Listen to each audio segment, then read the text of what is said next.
May I come in, sir? Yes, come in.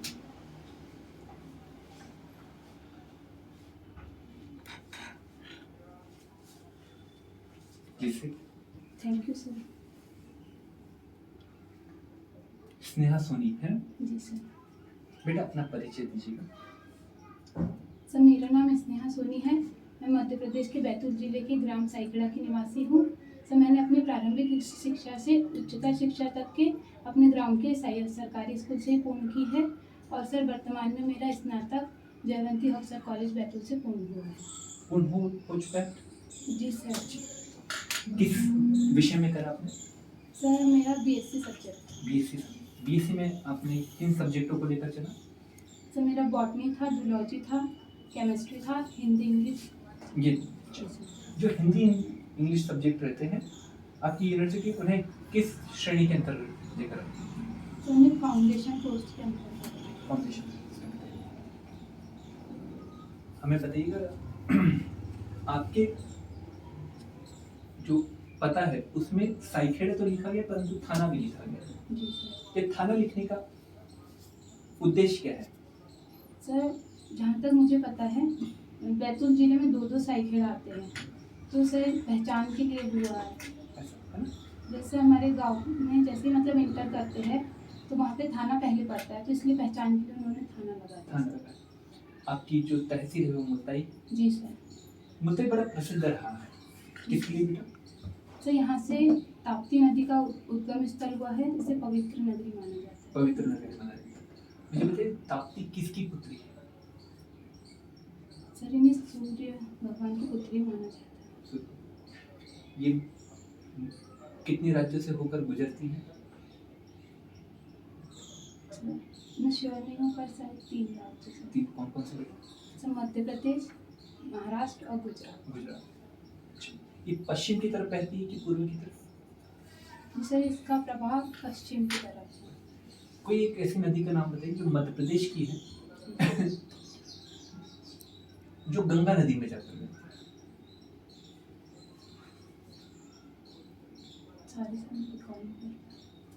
मुझे एक ऐसा स्थल बताइए जहाँ से 3 नदी का उद्गम हुआ है।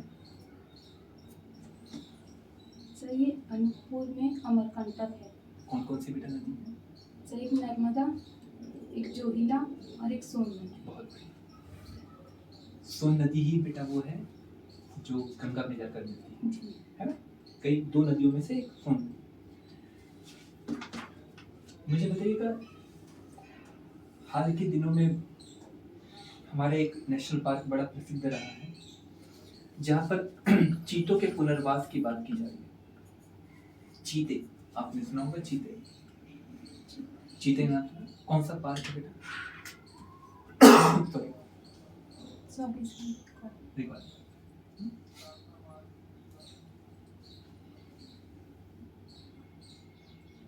मुझे बताइएगा पृथ्वी है हमारी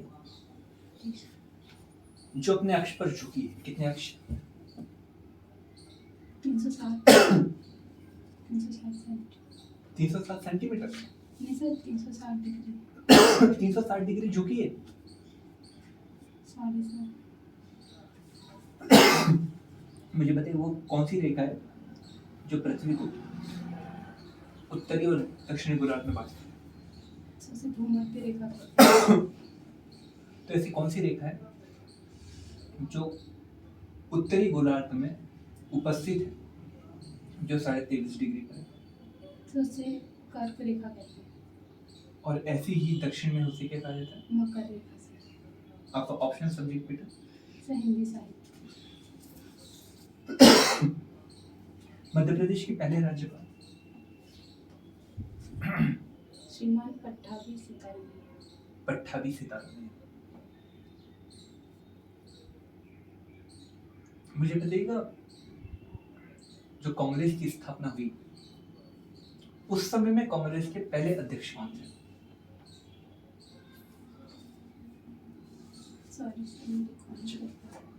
तो ये बताइए कांग्रेस की स्थापना कब हुई?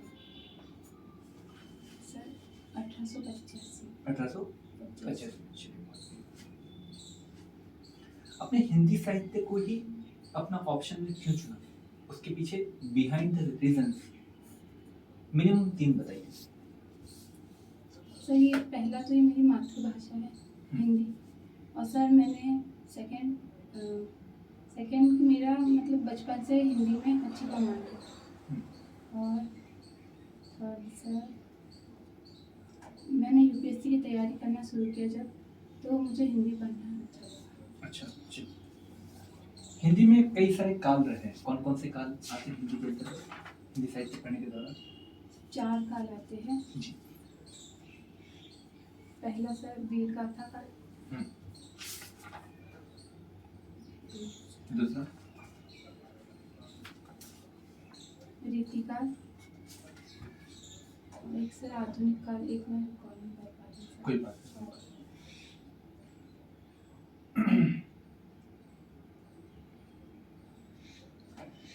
आपके जो पिताजी है जी सर। वो शॉपकीपर है, जी सर। किस प्रकार के कार्य करते हैं? सर वो अपने हाथों से नाश्ता चाय वगैरह बनाकर उन्हें सेल करते हैं।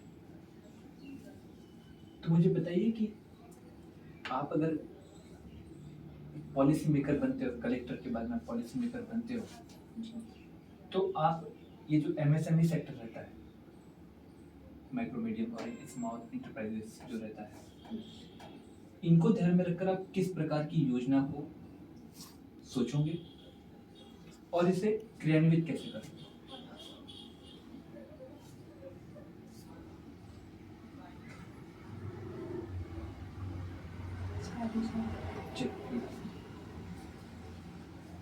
मध्य प्रदेश का नाम मध्य प्रदेश किन के द्वारा रखा गया? सर माननीय जवाहरलाल नेहरू जी। जवाहरलाल नेहरू जी को एक अन्य नाम से भी संबोधित किया जाता है, क्या है? चाचा कहकर। चाचा कहकर। आपकी जो हॉबी है वो क्या है? सर एक्सरसाइज करना। एक्सरसाइज करना और योगा दोनों एक ही के बेटा अलग अलग है? सर एक ही है। कैसे?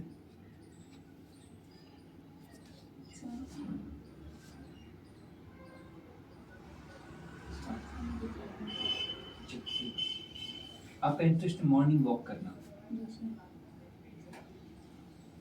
इसके अलावा कोई अन्य इंटरेस्ट? सर मुझे प्राचीन काल की कथाएं सुनना पसंद है। कैसी? धार्मिक कथा। कोई कथा जो आपको बड़ी प्रभावित करी है?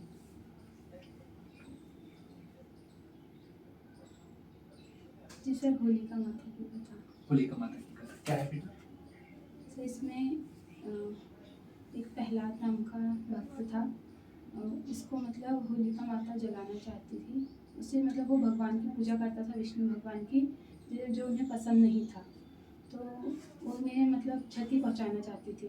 और उनके पास एक वरदान था जिसमें वो मतलब अग्नि में नहीं जल सकती थी, तो वो उन्हें लेके अग्नि में बैठ गए प्रहलाद को लेके।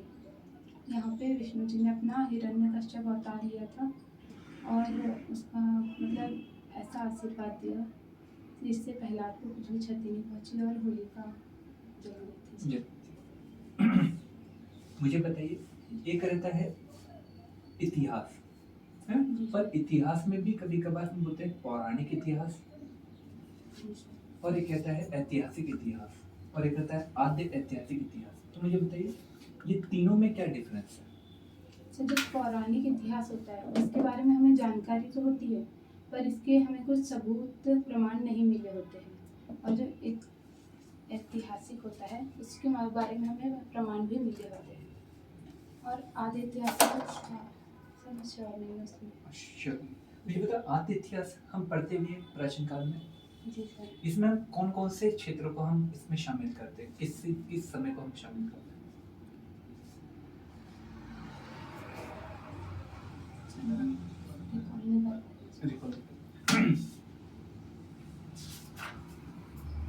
आपने हड़प्पा सभ्यता का नाम सुना होगा?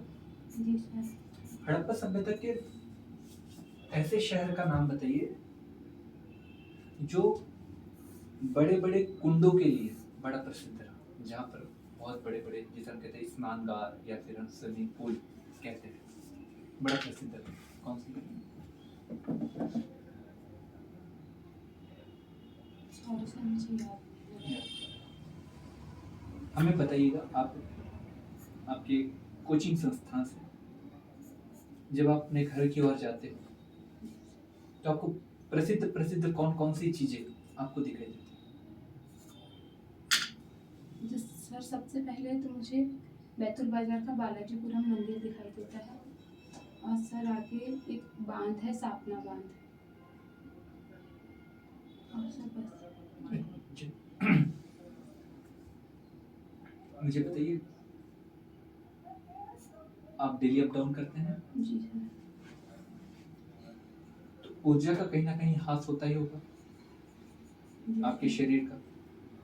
तो ऊर्जा को मेंटेन करने के लिए आप एक्सरसाइज को करते हो, है ना? जी सर। एक्सरसाइज को करते हो तो एक्सरसाइज का आपके जीवन पर आपको क्या इम्पैक्ट दिखाई दिया, उसका एक्सप्लेन करें।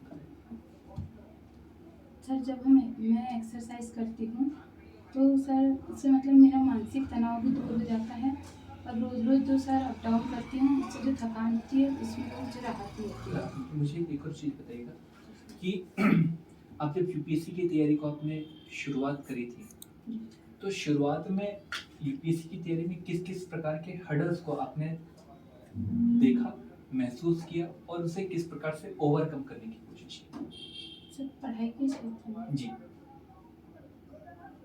सबसे पहले तो सर मैं मतलब समझ नहीं पाती थी, और सर मेरी लैंग्वेज वगैरह भी बहुत अलग थी, मस्ती वगैरह ज़्यादा किया करती थी, तो सॉरी सर मैं अच्छे से डिफाइन नहीं कर पा रही। कोई बात नहीं। मुझे बताइए, ऊर्जा संकट किसे कहा जाता है? जब सर ऊर्जा की हमें कमी आए, जैसे ऊर्जा का ज़्यादा हास होने पर जब ऊर्जा की कमी आती है तो उसे ऊर्जा संकट कहते हैं। आपका 10th और 12th में सेम ही परसेंट था? 10 के परसेंट क्या थे? 74.6। 12th के?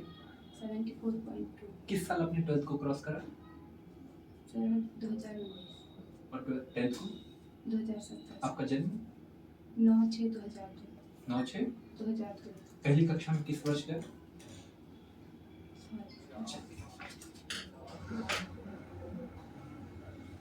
आपकी दो नेगेटिविटी बताइए जो आपको यूपीएससी की तैयारी में आपकी बाधा आपको लगती है कि हाँ ये जो है इसे मुझे कम करना चाहिए, नहीं तो मेरा सिलेक्शन जो है नहीं हो सकता।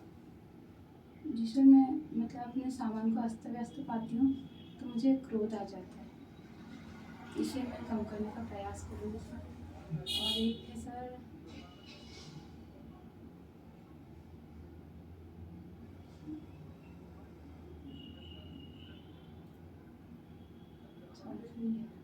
चलिए कोई बात नहीं। हमें बताइएगा कि आप मान के चलिए एक जिले चिकित्सा में आप गए हो चिकित्सा की मॉनिटरिंग करने के लिए। जिस समय में आप गए हो उस समय में आपने ये इंफॉर्मेशन पहले ही दे चुके थे कि सभी लोगों को हाजिर होना है, और इसी दौरान एक चिकित्सक जो है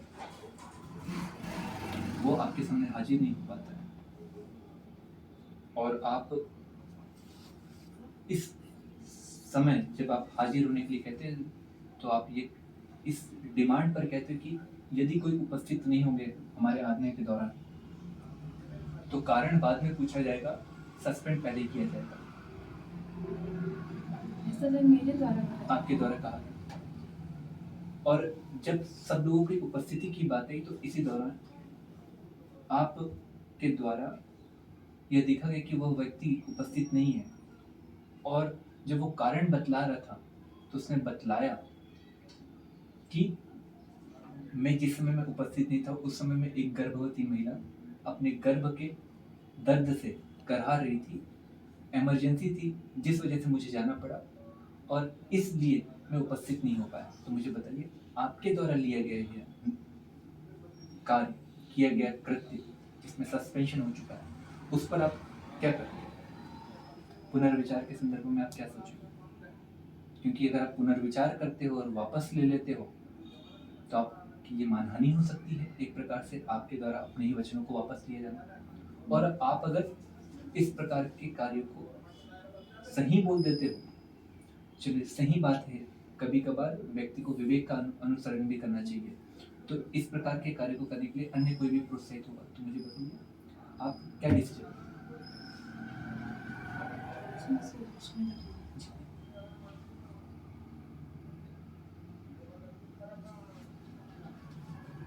समय से वापस ही ले आना। क्यों बेटा? सर वो महिला जो थी वहाँ पे वो उसका जाना आवश्यक था, क्योंकि सारे चिकित्सक को मैंने वहाँ बुलवा लिया था, वहाँ शायद दूसरा ना हो, इसीलिए उसकी वहाँ ज़रूरत थी सर। पर आपका तो मानहानि हो गया।